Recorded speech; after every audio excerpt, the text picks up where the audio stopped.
आप देख रहे हैं एनएम की न्यूज और आपको रखे सबसे आगे।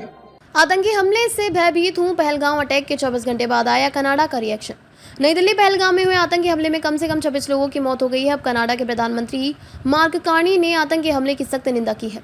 उन्होंने इसको लेकर एक्स पर एक पोस्ट शेयर किया। पोस्ट उन्होंने लिखा, मैं जम्मू और कश्मीर में हुए आतंकवादी हमले से भयभीत हूँ। पीएम ने आगे कहा कि यह हिंसा का एक मूर्खतापूर्ण और चौंकाने वाला काम है जिसमें निर्दोष नागरिक और पर्यटन मारे गए और घायल हुए। उन्होंने अपने पोस्ट में पीड़ितों की प्रति संवेदना भी व्यक्त की है। कार्नी पहलगाम में हुए नरसंहार से संबंधित बयान जारी करने वाले G7 नेताओं में से आखिरी नेता थे। जब सबसे पहली प्रतिक्रिया अमेरिकी राष्ट्रपति डोनाल्ड ट्रंप की ओर से आई थी, इसके बाद G7 ने अन्य सदस्य इटली, यूरोपीय संघ, जर्मनी, यूनाइटेड किंगडम, फ्रांस और जापान ने भी हमले की निंदा की थी। राष्ट्रपति ट्रंप ने प्रधानमंत्री मोदी को फोन करके पहलगाम में हुए आतंकवादी हमले के पीड़ितों के प्रति संवेदना जाहिर की है। ट्रंप ने हमले की निंदा की और कहा कि आतंकवाद के खिलाफ लड़ाई में अमेरिका भारत के साथ खड़ा है और हर संभव सहायता के लिए तैयार हूं। प्रधानमंत्री नरेंद्र मोदी ने राष्ट्रपति ट्रंप को उनके समर्थन के लिए धन्यवाद दिया और कहा, भारत की इस कायरतापूर्ण और जघन्य आतंकवादी हमले के अपराधियों और समर्थकों को न्याय के कटघरे में लाकर रहेगा।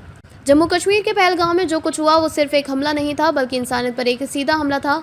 इस हमले ने न सिर्फ भारत को एक झकझोर कर बल्कि पूरी दुनिया को भी सोचने पर मजबूर कर दिया। बेगुनाह लोगों की जान लेना चाहे किसी भी मकसद से हो, वो किसी भी सूरत में माफ नहीं किया जा सकता। अब इस घटना को लेकर दुनिया के बड़े नेता सामने आ रहे हैं और अपनी आवाज उठा रहे हैं। कनाडा के पीएम भले ही आखिरी G7 लीडर रहे जिन्होंने इस पर प्रतिक्रिया दी, लेकिन अमेरिका राष्ट्रपति डोनाल्ड ट्रंप इस पर सबसे पहले बोले। उन्होंने प्रधानमंत्री नरेंद्र मोदी को फोन कर हमले की निंदा की और साफ कहा, आतंकवाद के खिलाफ लड़ाई में अमेरिकी भारत के साथ खड़ा है और हर संभव मदद के लिए तैयार है। मोदी ने भी ट्रंप के समर्थन पर आभार जताया और कहा कि भारत इस कायराना हमले के गुनहगारों को बख्शेगा नहीं। पहलगाम हमला सिर्फ भारत का नहीं बल्कि पूरी इंसानियत के खिलाफ था। दुनिया के सबसे ताकतवर देशों में से एक साथ आवाज उठाकर यह साफ कर दिया कि अब आतंक के खिलाफ कोई नरमी नहीं होगी। अब वक्त है कि सिर्फ बयान नहीं बल्कि ठोस कदम उठाए जाएं ताकि दोबारा ऐसा कोई मंजर देखने को ना मिले। आप देख रहे हैं एनएम की न्यूज और आपको रखे सबसे आगे।